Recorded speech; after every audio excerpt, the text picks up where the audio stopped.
Rain slid down neon signs and dripped from awnings onto the cracked pavement where Maya stood, holding a wrinkled $10 bill. Her stomach ached. Not from hunger alone, but from the quiet ache of being forgotten. The diner across the street glowed like a memory she couldn't afford. She whispered to herself, $10. That's it. That's the end. Then she saw him. A man, thin, soaked, sitting beside a trash bin, cupping his hands over an empty coffee cup. His eyes flickered toward her, just once. Something in her heart cracked open. She crossed the street, ordered a sandwich and a cup of soup, and knelt beside him. "Here?" she said softly. "Eat while it's warm." He blinked, speechless, his voice breaking. "You didn't have to." Maya smiled, though her lips trembled. "Maybe not. But I think the world's too cold to wait for someone else to start." As she walked away, the rain seemed softer, almost forgiving. She didn't know that the universe had just begun to turn in her favor. Would you still help someone if it meant losing your last chance to help yourself? By morning, the rain had cleared, but the streets still shimmered with its memory. Maya wandered aimlessly, her stomach hollow, her wallet lighter. Yet something inside her felt strangely still, like she had traded despair for peace. She passed shuttered shops and cracked murals, until she found a quiet alley where an old cat waited beside an overturned crate. She crouched, whispering to it as if to herself. "I did something good last night," she murmured. "And now I don't know what happens next." The cat blinked, slow and unbothered. Across the street, a busker strummed an old guitar, his voice carrying through the cool air. It was a song about second chances. Maya closed her eyes and listened, unaware that the man's voice belonged to Eli, washed, fed, and singing again. Sometimes the world replies in whispers before it ever speaks aloud. By afternoon, hunger clawed its way back. Maya searched her coat for coins, finding only a Metro card with 2 rides left. She sat on a bench, watching people rush past. Suits, students, laughter, all the colors of life moving without her. A woman dropped a coffee cup near her feet. Instinctively, Maya picked it up, threw it away, and smiled as if to prove she was still part of the world. The woman nodded, surprised. "Thank you," she said softly, before leaving a folded note on the bench. Maya hesitated, then opened it. Inside were 2 crisp 20s and a message for someone who still believes in kindness. Her breath caught. She looked around, but the woman was gone. Maybe the universe doesn't forget those who give, even when no one's watching. That evening, Maya walked into a small grocery store with her new fortune folded tightly in her hand. The fluorescent lights felt harsh after the golden park, but the shelves looked like promise. She bought bread, fruit, and tea, then paused by the register. Behind her stood a boy clutching a carton of milk and a loaf of bread, counting coins. His mother whispered that they were short by 50 cents. Maya hesitated. The memory of the soup and sandwich rose in her mind like a warm echo. She handed the cashier $1 and smiled at the boy. "You can keep the change." The mother's eyes shimmered. "You didn't have to," Maya only said. Maybe that's the point. Outside, she felt lighter. The air seemed to hum with quiet gratitude she couldn't name. That night, Maya returned to her small rented room. A single bulb, cracked mirror, and a paint-stained canvas leaning against the wall. She set her groceries down, poured tea, and stared at her unfinished paint. It was a street corner, half done, rain-streaked and glowing. Without meaning to, she added 2 figures beneath the diner sign, one kneeling, one receiving. She sat back, realizing it was her and the man from last night. A faint smile formed, the first in days. She whispered, "Maybe the universe doesn't need to shout. Maybe it just paints back." Outside, rain began again, soft as memory, steady as mercy. Days turned into a gentle rhythm of uncertainty and survival. Maya spent mornings sketching by the park, afternoons selling small watercolor postcards near the subway. She never made much, but people stopped, smiled, and sometimes stayed long enough to listen. One afternoon, she noticed a man across the plaza tuning a guitar. A familiar curve of shoulders, a familiar stillness. It was Eli, clean-shaven now, his eyes bright beneath the shadow of his cap. He started to play, his voice carrying warmth that drew a small crowd. Maya stood quietly, heart swelling with recognition. When he finished, their eyes met. He smiled, unaware that she was the woman who'd fed him that night. The universe, it seemed, had a way of folding stories back together. That evening, Maya lingered near the plaza's fountain, sketchbook open, but her focus scattered. She watched Eli pack his guitar, counting a few coins in his cap. A small girl approached him, holding a crumpled drawing. "Your song made my mom cry," she said. She said it was about hope. Eli knelt, smiling. Then it worked. Maya's chest tightened. She realized her small act had given him more than food. It had given him his voice back. As he walked past her, she murmured a quiet "thank you" into the air. Sometimes gratitude doesn't need a name. It just needs to exist. The next day, Maya took her postcards to a new market. The vendor beside her, an older woman selling knitted scarves, noticed Maya's paintings and said, "You see things kindly. That's rare." They talked for hours, laughter breaking the stillness of the day. The woman's name was Mrs. Langford, retired teacher and widowed 10 years. She offered Maya tea and asked to buy her favorite painting. Maya refused payment, saying, "Take it as a gift. The world's kind when we let it be." Mrs. Langford smiled. "Then I'll find a way to return the favor, dear." And she would, in ways Maya couldn't yet imagine. Later that week, Maya saw a flyer posted near the market. "Community Art Fair. Submissions welcome." Her pulse quickened. She hadn't shown her work publicly in years. Mrs. Langford encouraged her, promising to help print and frame her best pieces. Maya stayed up nights painting scenes of ordinary kindness. A child sharing bread, an old man helping a stray dog, a woman offering an umbrella. Each stroke felt like confession and healing at once. When she finally submitted her work, she whispered, "If this is how the world speaks back, I'm listening." The night before the art fair, Maya couldn't sleep.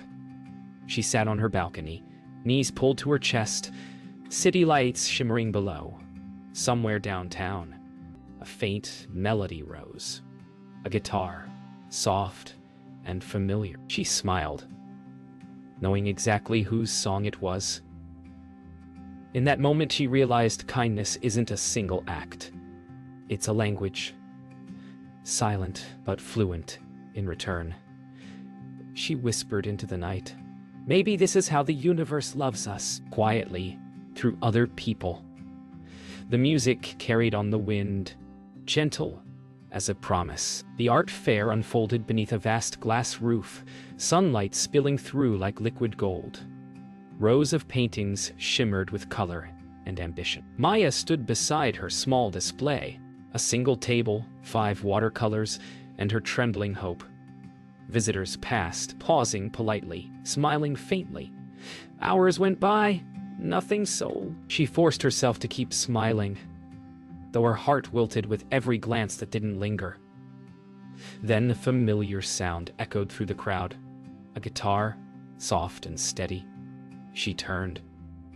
It was Eli, performing near the entrance. The notes wrapped around her like memory, and for the first time that day, people began to stop, not for the music, but for her art. Sometimes, unseen hands hold us up exactly when we're falling. By afternoon, Maya's small corner had become one of the fair's quiet surprises. A man in a pressed suit approached her display, studying the piece titled, "The Diner Light." He said nothing for a long while, then smiled. "You painted this from memory, didn't you?" Maya hesitated. "Yes." He nodded. "You see humanity the way most people forget to. That's rare." He handed her a card. I curate for the Willow Street Gallery. I'd like to feature you."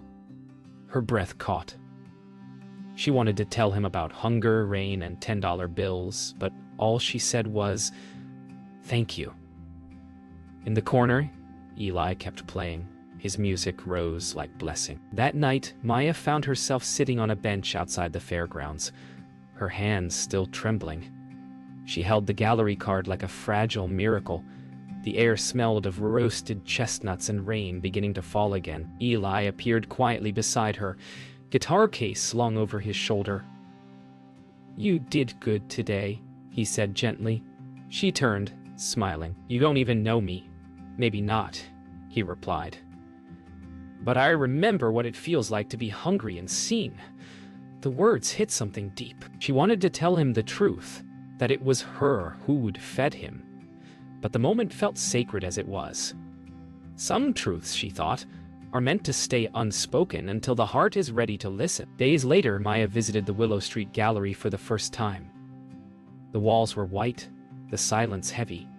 Her paintings looked small among the grandeur, but somehow right, like quiet voices that refused to disappear. Mrs. Langford came to see her exhibit, dressed in her Sunday best, smiling proudly. "You see, dear," she said, touching Maya's shoulder, "the world has been waiting for your heart to speak this loudly." Tears slipped down Maya's cheek. "It's not me," she whispered. "It's everyone I met when I had nothing left." And somehow the gallery felt sacred, not because of her art, but because of what it carried. That night, as Maya locked her door, she noticed an envelope slipped beneath it. No name, just a single line written in neat ink. "Kindness always finds its way home." Inside was a photograph, a man sitting on the curb, eating soup from a paper cup under a diner's light. Her heart froze. It was Eli, the night she gave him her last meal. The photo was taken from across the street. She pressed it to her chest, tears falling freely. Somewhere, the universe was smiling, quiet, patient, and proud. Spring returned with the scent of wet earth and lilac. Maya's exhibit at Willow Street began drawing quiet crowds, people who lingered, who whispered, who smiled in recognition. Across the city, Eli's music spread through cafes and street corners, the same warmth in his songs that Maya painted in color. One afternoon, as Maya walked through the gallery, she noticed a small boy standing alone before the diner light. His mother was nowhere in sight. The boy turned and said softly, "That's my dad's favorite painting." She knelt, smiling. "And who's your dad?" The boy pointed toward the door. Where Eli stood, guitar on his back, smiling shyly. The universe, it seemed, loved a circle. Later that day, they sat together on the gallery steps.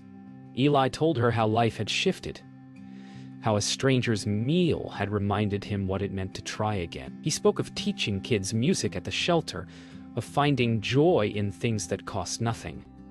Maya listened, her heart trembling with recognition. But still, she couldn't tell him the truth. "I think we meet people twice," she said. "Once when we need help, and again when we can give it." Eli nodded. "Then I guess this is the second time." And between them, silence bloomed, the kind that means understanding, not absence. Word of Maya's work reached unexpected corners. A local newspaper ran a story. The painter of kindness. Orders began arriving, not for profit, but for connection. Each person who bought a piece sent her a note. Stories of loss, gratitude, or simple acts sparked by her art. Mrs. Langford visited often, proud yet humble. "You've started something you can't even see," she said. Maya smiled. Neither could the woman who gave me a note in the park. They laughed quietly, the sound blending with the gallery's soft music. Kindness had become contagious, like colors spreading through rain. That evening, Eli invited Maya to a small music night at the community center. She expected a handful of people, but the hall overflowed. Children from the shelter, Families, strangers, artists, all gathered. On one wall hung a massive canvas painted by volunteers, handprints of every person helped by the shelter that year. Eli began to play, his music tender and raw. As he sang, Maya noticed her painting projected behind him, the diner light. Someone had chosen it as the backdrop. She closed her eyes, tears tracing quiet gratitude. Every act, every echo, had come home to sing. After the event, Maya wandered alone into the night, heart overflowing. She paused under a street lamp, the same diner light that had started it all, now just a block away. She walked to the window, pressed her palm against the glass, and smiled at her reflection. Inside sat new strangers, warm and fed. Her eyes filled as she whispered, "Maybe the universe doesn't repay. Maybe it just remembers."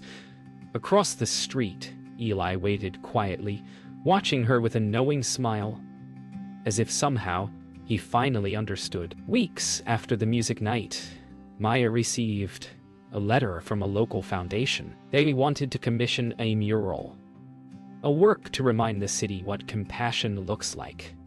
Her heart raced as she read the last line. Suggested artist Maya Chen, by recommendation of Eli Torres. When she called to thank him, he laughed softly. "It wasn't me, it was the kids. They told the board about you." Maya stood by her window, the skyline glowing with sunset. For the first time in years, she felt her life expanding again, like the rain clouds were finally breaking open from within. Sometimes the universe doesn't repay with miracles. It repays with meaning. The mural began in the heart of the city. A gray concrete wall, near the same plaza where she'd once watched Eli play. Children from the shelter helped paint it. Mrs. Langford brought sandwiches, laughing as she directed the younger ones. The image took form over days. Two figures under a rain-soaked diner light, one giving, one receiving. Around them, hands of every size and color reached outward, holding tiny painted stars. Eli played nearby as they worked, his music echoing off the walls like blessing. When the last brushstroke dried, the city seemed to breathe a little softer. When the mural was unveiled, crowds gathered. Strangers, neighbors, families. Reporters took photos, asking about her inspiration. Maya simply said, "It started with $10 and a hungry heart." From the back of the crowd, a small voice called out, "That's my mom." Maya turned to see the boy from the grocery store, smiling shyly beside his mother. She realized then how far kindness had traveled, like a thread tying invisible hearts together. The boy waved and held up a sandwich. "We brought extra," he said, "in case someone's hungry." Maya's eyes filled. The circle was now a spiral, ever widening. That evening, as twilight fell, Maya and Eli sat beside the mural. He told her about the first night they met, his voice soft and reverent. "I never forgot the face of the woman who fed me," he said. Maya's breath caught. She turned to him slowly. "Ellie," he smiled, finishing for her. "I know, Maya. I knew when I saw the painting. Silence wrapped them, not of shock, but of peace. The truth didn't need words. It had been painted already, sung already, lived already." In the distance, sirens wailed faintly, but the city felt gentler, as if listening. A week later, Maya received an envelope from the city council, an official grant to open a community art space, funded anonymously. Inside was a note written in familiar handwriting. For the woman who made kindness visible. Maya laughed through her tears. She walked back to the diner that night, placed a flower beneath the sign and whispered, "I understand now. You don't give to be repaid. You give to become part of the story." Above her, neon light flickered once, then glowed steady. The universe had spoken, not in miracles, but in echoes of mercy. 5 years later, the Kindness Studio stood at the corner of Maple and 3rd. Once a forgotten building, now alive with color. Walls bloomed with murals, laughter spilled from open doors, and every child who entered left with a story to tell. Maya, now 34, watched a young boy paint a sunrise on the wall. His strokes were clumsy, but honest. She recognized that fire, the one that refuses to die even when the world forgets your name. Eli still played music there every Sunday, his songs a steady heartbeat for the place they built together. The city hadn't changed much, but Maya had. She was no longer surviving. She was planting. One afternoon, a woman entered the studio clutching a worn envelope. Her clothes were simple, her face lined with quiet struggle. Maya greeted her gently, offering tea before questions. The woman said she'd been homeless once years ago. Someone had bought her food when she hadn't eaten in days. "It wasn't much," she said, eyes wet, "but it saved me. And now I help at the shelter every week. I just wanted to tell someone. Thank you for reminding people that small things matter." Maya smiled, her chest aching softly. "Maybe you should paint that story," she said. The woman nodded. "Maybe I already have," and she left the envelope behind, unaddressed. That night, after the children had gone home, Maya opened the envelope. Inside was a folded newspaper clipping, the same article that had once named her the painter of kindness. Across it, in handwriting she didn't recognize, were words that made her throat tighten. "Because of you, my son is alive." She looked closer. A small photo of the woman holding a teenage boy. The date on the article was from 3 years earlier. Maya pressed her hand to her mouth, tears spilling freely. Every brushstroke, every meal, every word. They had rippled into lives she'd never touch, but always feel. Kindness, she realized, doesn't fade. It multiplies quietly, like dawn light through clouds. Eli found her the next morning, still sitting by the letter. She smiled up at him, exhaustion and joy mingling in her gaze. "Do you ever think," she asked, "that kindness travels like music, changing but never stopping?" Eli grinned. "Then you are the melody." He handed her a folded flyer. "Community Festival for Hope. Sponsored by Willow Street Gallery." Beneath the title, she saw her mural, printed beside the words "Guest Speaker." Maya Chen. Her heart still. "They want me to speak," he nodded. It's time they heard the voice behind the paint, and for once, she didn't feel small. She felt seen. At the festival, the crowd stretched across the park, laughter and color everywhere. Children painted banners, musicians played beneath willow trees. When Maya took the stage, her hands trembled, but her heart was steady. "I once spent my last $10 feeding someone," she began softly. "I thought I was losing everything that night. But maybe that's when life truly began." Her voice caught, but she smiled through tears. "You don't give to be seen. You give to remind someone they're not invisible, and the universe will remember, in ways you'll never expect." Applause rose like waves. She saw faces glowing, eyelids, Mrs. Langford's, Amir's, all the echoes of her single act. The circle was no longer hers alone. 10 years later, the Kindness Studio had become a cornerstone of the city. Walls layered with stories, faces, and dreams. Maya, now 40, spent her days teaching children to paint the world, not as it is, but as it could be. That morning, she found a young girl sitting quietly near the mural of the diner light. The girl clutched a small envelope and said shyly, "My dad told me to find you." Maya smiled gently. "And who's your dad?" The girl handed her a photograph. It was Eli, smiling, older, standing beside the same mural.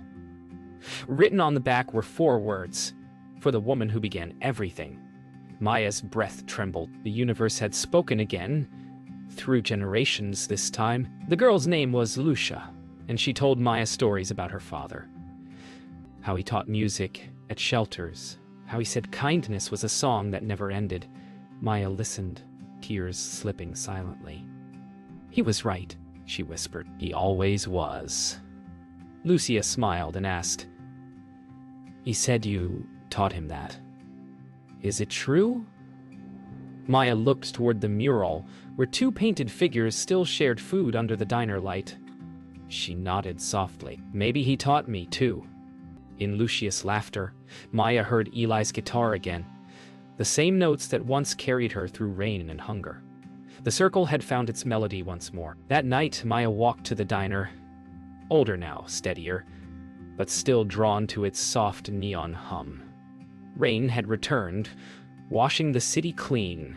She sat at her old table, the same corner she could barely afford years ago. The waitress recognized her and smiled. "You're the artist who painted that mural, right?" Funny thing, we get people here all the time asking about it. Maya laughed quietly. Maybe they're looking for the story that started here. Outside, the world shimmered. The same rain, the same city, but everything different. She realized she wasn't revisiting a memory. She was witnessing it still unfolding. When Maya stepped outside, she found a young man waiting beneath an umbrella. Amir Patel, now grown, tall, and calm-eyed. "Miss Chen," he said, smiling. "I came to tell you something." He explained how her studio saved him, how her art kept him from giving up, how now he was teaching others the same. "You once said kindness doesn't end," he said quietly. "You were right. I think it just changes form." Maya's eyes glistened. "And what form is it now?" Amir grinned. "You're looking at it." She laughed, warmth breaking through the drizzle. The rain wasn't cold anymore. It was alive. Years later, long after the mural began to fade, a child walking to school noticed a faint image beneath the chipped paint. Two silhouettes under a diner sign, one kneeling, one standing. She asked her teacher who they were. The teacher smiled and said, "They say it started with a woman who gave her last $10 to a stranger. And the city never forgot." The child stared at the fading figures, rain trickling down the wall like memory. "Do you think she knew?" she asked. "No," the teacher replied softly. "But maybe that's what makes kindness real." And the camera pulls back, showing the mural, the city, the people, all bound by invisible threads of a single quiet act.